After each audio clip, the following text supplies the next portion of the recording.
السلام علیکم ورحمۃ اللہ وبرکاتہ۔ تعلیم شروع کرنے سے پہلے آئیے درود شریف پڑھ لیں۔ اللہم صلی علی سیدنا محمد وآلہ وعطرتہ بعدد کل معلوم لک۔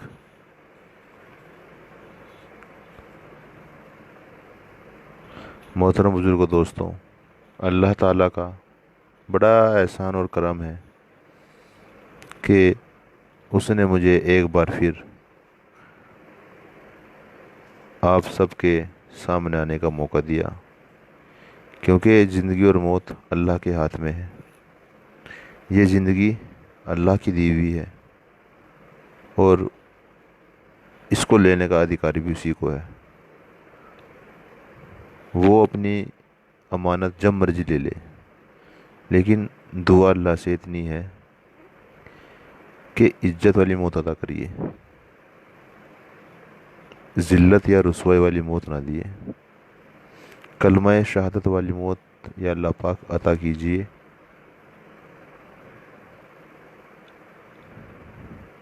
اور جتنی بھی زندگی دینا اس دنیا کے اندر،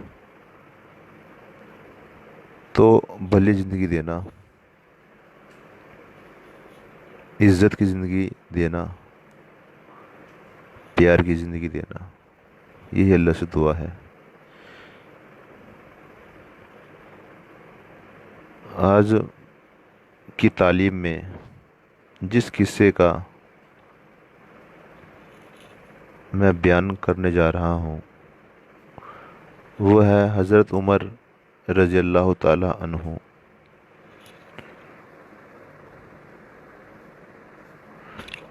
حضرت عمر رضی اللہ تعالی عنہ کا آج بھی بڑے فخر کے ساتھ مسلمانوں میں نام لیا جاتا ہے۔ آج بھی ان کا پورا روب ہے۔ حضرت عمر رضی اللہ تعالی عنہ جن کے نام پر آج مسلمانوں کو فخر ہے اور جن کے جوش و ایمان سے آج 1400 برسوں کے بعد کافروں کے دل میں خوف ہے۔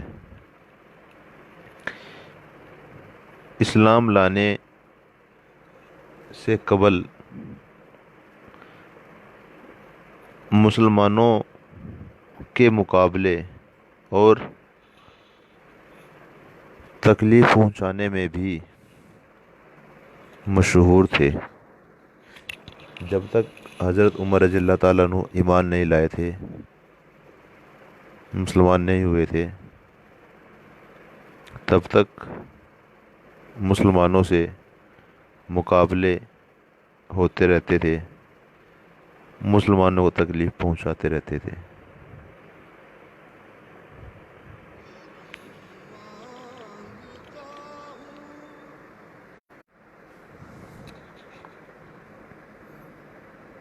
نبی اکرم صلی اللہ علیہ وسلم کے در پہ رہتے تھے، یعنی کہ نبی اکرم صلی اللہ علیہ وسلم کا قتل کرنے کے لیے ہمیشہ تیار رہتے تھے حضرت عمر رضی اللہ تعالیٰ عنہ، جب تک وہ ایمان نہیں لائے تھے، جب تک وہ ایمان میں داخل نہیں ہوئے تھے۔ ایک دن کفار نے مشورہ کیا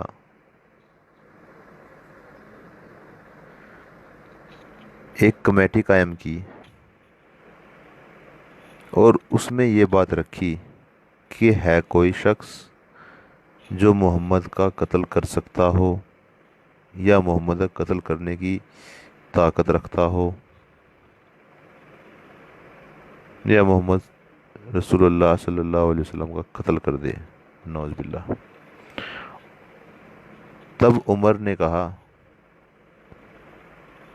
میں کروں گا۔ لوگوں نے، جتنے بھی لوگ مشورے میں موجود تھے، ان سب نے کہا بے شک تم ہی کر سکتے ہو اور ہمیں تم سے یہی پوری امید تھی۔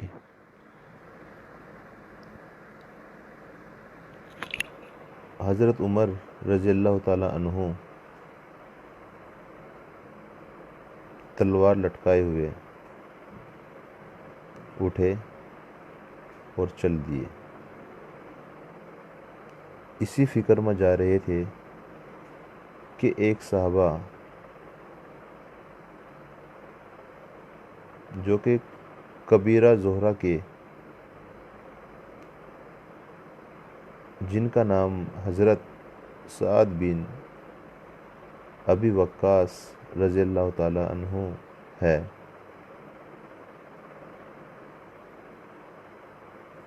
وہ راستے میں ملے۔ انہوں نے پوچھا کہ عمر کہاں جا رہے ہو؟ تو کہنے لگے کہ محمد صلی اللہ علیہ وسلم کا قتل کرنے کی فکر میں ہوں اور میں قتل کرنے جا رہا ہوں، نعوذ باللہ۔ سعد نے کہا بنو ہاشم اور بنو زہرہ اور بنو عبد مناف سے کیسے مطمئن ہو گئے؟ وہ تم کو بعد میں قتل کر دیں گے۔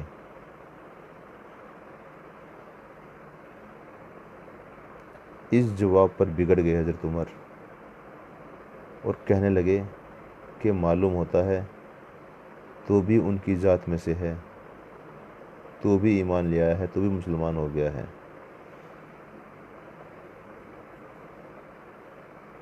لا پہلے تجھے ہی نمٹا دوں۔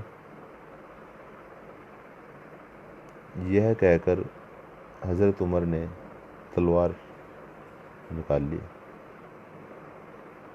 اور حضرت سعد رضی اللہ تعالیٰ عنہ نے بھی یہ کہہ کر کہ ہاں میں مسلمان ہو گیا ہوں، تلوار سنبھال لی۔ اب دونوں لڑنے کے لیے تیار۔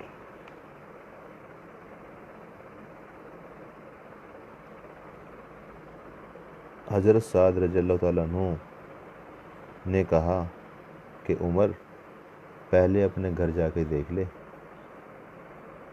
پہلے اپنے گھر کی خبر لے لے۔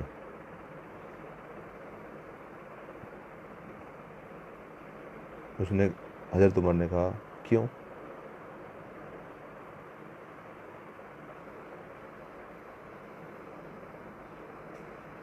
تو حضرت سعد رضی اللہ تعالیٰ عنہ نے کہا کہ پہلے اپنے گھر کی تو خبر لے لے، تیری بہن اور تیرا بہنوئی دونوں مسلمان ہو گئے ہیں، کہ دونوں مسلمان ہو چکے ہیں، تیری بہن بھی اور تیرا بہنوئی بھی۔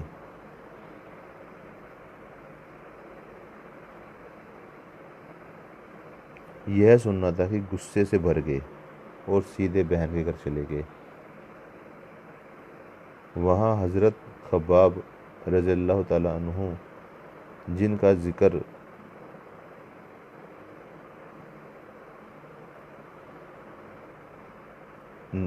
نمبر 6 پر گزرا، فضائل اعمال میں ذکر نمبر 6 میں جن کا ذکر گزر چکا ہے، 6 نمبر پر فضائل اعمال میں، حضرت عمر رضی اللہ تعالیٰ عنہ نے کواڑ کھلوائے۔ ان کی آواز سے حضرت خباب رضی اللہ تعالیٰ عنہ تو جلدی سے اندر چھپ گئے اور وہ کتاب بھی جلدی میں باہر ہی رہ گیا جس پر قرآن کی آیتیں لکھی ہوئی تھی۔ ہمشیرہ نے کواڑ کھولے۔ حضرت عمر رضی اللہ تعالیٰ عنہ کے ہاتھوں میں تلوار تھی۔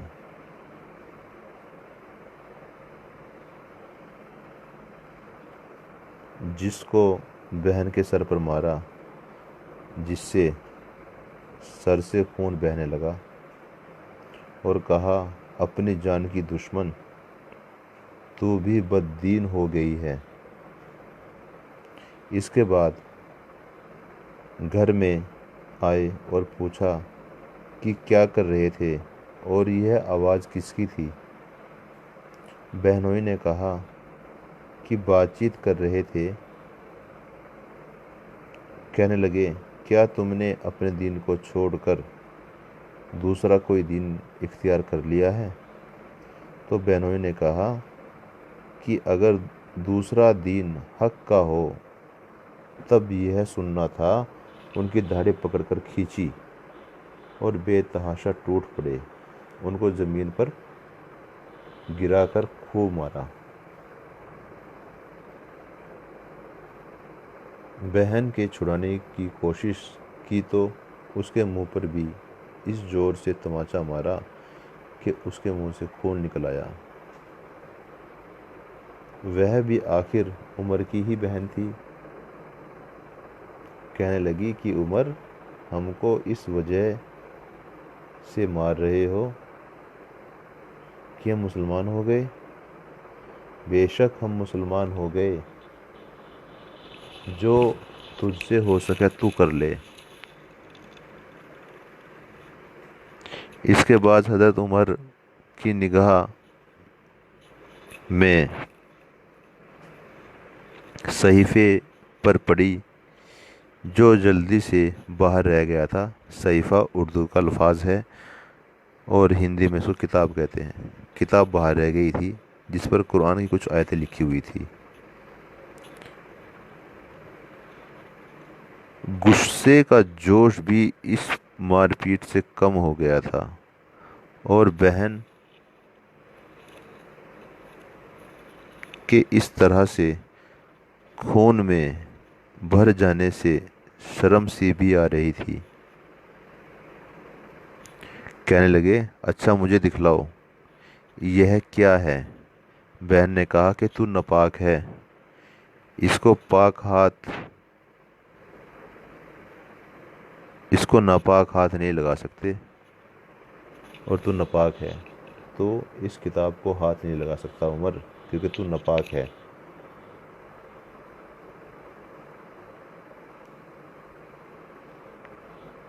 بہت کہا مگر وہ بے وضو اور غسل کرنے کو تیار نہ ہوئے۔ حضرت عمر رضی اللہ تعالیٰ عنہ نے غسل کیا، اس کو لے کر پڑھا۔ اس میں سورہ طٰہٰ لکھی ہوئی تھی اور اس کو پڑھنا شروع کیا۔ اننی انا اللہ لا الہ الا انا فاعبدنی واقم الصلاۃ لذکری تک پڑھا، اور اس صورت کے پڑھتے ہی حضرت عمر رضی اللہ تعالیٰ عنہ کی حالت بدل گئی۔ کہنے لگے اچھا مجھے بھی محمد صلی اللہ علیہ وسلم کی خدمت میں لے چلو۔ یہ الفاظ سن کر حضرت خباب اندر سے نکلے اور کہا کہ اے عمر، تمہیں خوشخبری دیتا ہوں، کل شب پنج شبہ میں حضور اقدس صلی اللہ علیہ وسلم نے دعا مانگی تھی کہ یا اللہ، عمر اور ابو جہل میں جو تجھے زیادہ پسند ہو، عمر اور ابو جہل میں جو تجھے زیادہ پسند ہو اس سے اسلام کا قوت عطا فرما۔ یہ دونوں قوت میں مشہور تھے۔ معلوم ہوتا ہے کہ حضور صلی اللہ علیہ وسلم کی دعا تمہارے حق میں قبول ہو گئی۔ اس کے بعد حضور صلی اللہ علیہ وسلم کی خدمت میں حاضر ہوئے اور جمعے کی صبح کو مسلمان ہو گئے تھے۔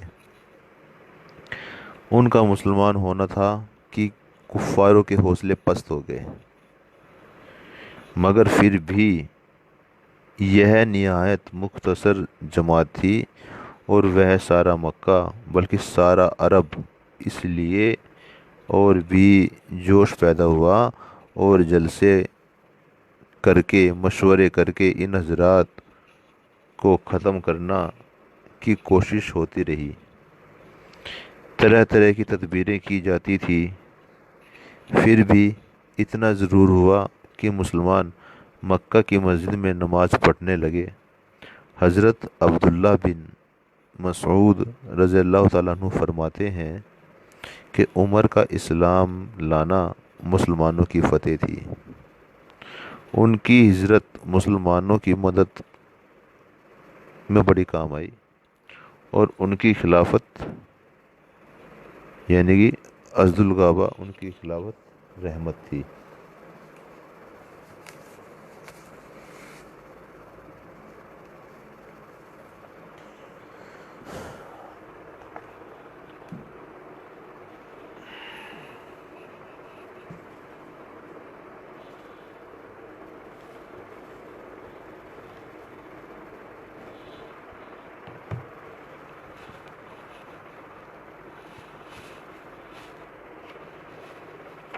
ناظرین محترم بزرگوں دوستوں،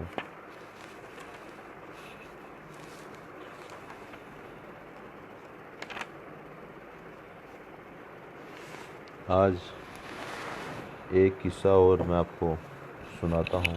یہ قصہ تھا حضرت عمر رضی اللہ تعالیٰ عنہ کا، کہ وہ کس طرح کب ایمان میں داخل ہوئے، کب مسلمان ہوئے، اور ان کے ایمان لانے کے بعد کس طرح سے مسلمانوں کی جیت ہوئی۔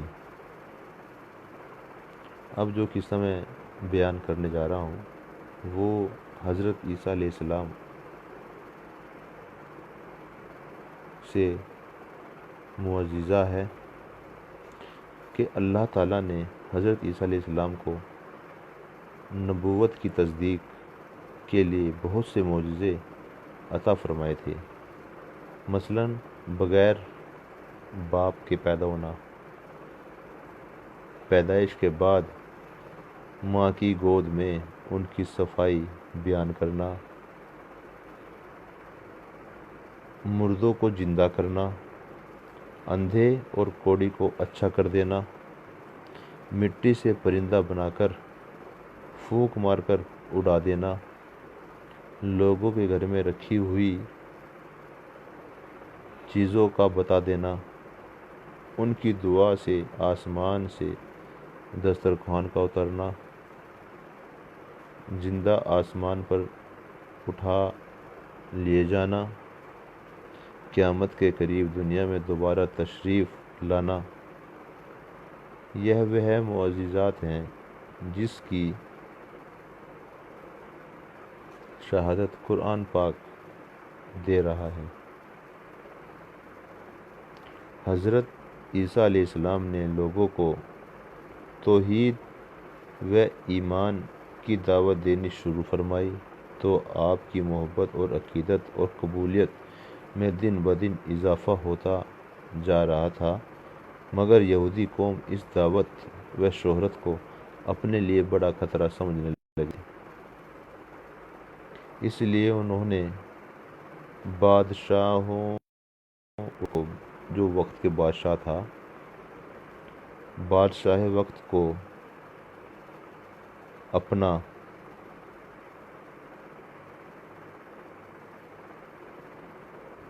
ہم خیال بنا کر قتل کرنے کا منصوبہ بنایا۔ جس مکان میں آپ اپنے ساتھیوں کے ساتھ موجود تھے اس کو گھیر لیا گیا، اور موقع پا کر آپ کے ساتھی بھاگ کھڑے ہوئے، اور اللہ تعالیٰ نے اپنی قدرت سے حضرت عیسیٰ علیہ السلام کو آسمان پر زندہ اٹھا لیا، اور ایک یہودی کو آپ کا ہم شکل بنا کر کھڑا کر دیا، جس کو ان لوگوں نے پکڑ کر سولی پر چڑھا دیا، اور یوں سمجھا کہ ہم نے عیسیٰ علیہ السلام کو سولی پر چڑھا دیا، جبکہ سولی پر حضرت عیسیٰ علیہ السلام نہیں، ایک یہودی تھا۔ اللہ پاک نے جب کفاروں نے حضرت عیسیٰ علیہ السلام کے گھر کو چاروں طرف سے گھیر لیا تو اللہ نے اپنی قدرت دکھائی، اپنی قدرت کا کرشمہ دکھایا اور حضرت عیسیٰ علیہ السلام کو آسمان پر اٹھا لیا اور ان کی جگہ ان کے گھر میں ایک یہودی کو ان کی شکل میں کھڑا کر دیا۔ ان لوگوں نے اس یہودی کو پکڑا اور سولی چڑھا دیا۔ حضرت ابو ہریرہ رضی اللہ تعالیٰ عنہ ایک دن رسول اللہ صلی اللہ علیہ وسلم سے عرض کیا کہ میں آپ پر بہت سی حدیثیں سناتا ہوں لیکن بھول جاتا ہوں۔ تو رسول اللہ صلی اللہ علیہ وسلم نے فرمایا اپنی چادر پھیلاؤ۔ میں نے اپنی چادر پھیلائی تو آپ صلی اللہ علیہ وسلم نے ہاتھ سے ایک لپ اس میں ڈالا اور فرمایا اپنے بدن پر لگا لو۔ میں نے اپنے بدن سے لگایا۔ اس روز سے میں آپ صلی اللہ علیہ وسلم کی کوئی حدیث نہیں بھولا۔ یہ جو روایت ہے یہ بخاری شریف 1647 سے لی گئی ہے، وہاں پہ لکھی ہوئی ہے، حوالہ دے رہا ہوں۔ بخاری شریف میں 1347 لکھی ہوئی ہے۔ اب رسول اللہ صلی اللہ علیہ وسلم نے فرمایا جس کا وضو نہیں اس کی نماز نہیں، جو نماز نہ پڑھے اس کا کوئی دین نہیں۔ نماز کا درجہ دین میں ایسا ہے جیسے سر کا درجہ بدن میں ہے، یعنی جس طرح سر کے بغیر انسان زندہ نہیں رہ سکتا، اسی طرح نماز کے بغیر دین بھی زندہ نہیں رہ سکتا۔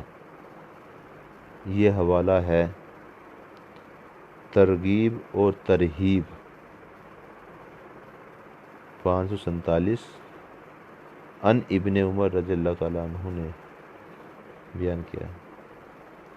حضرت عائشہ رضی اللہ تعالیٰ عنہ نے عرض کیا کہ یا رسول اللہ اگر مجھے معلوم ہو جائے کہ شب قدر کون سی ہے تو اس رات میں کیا دعا کروں؟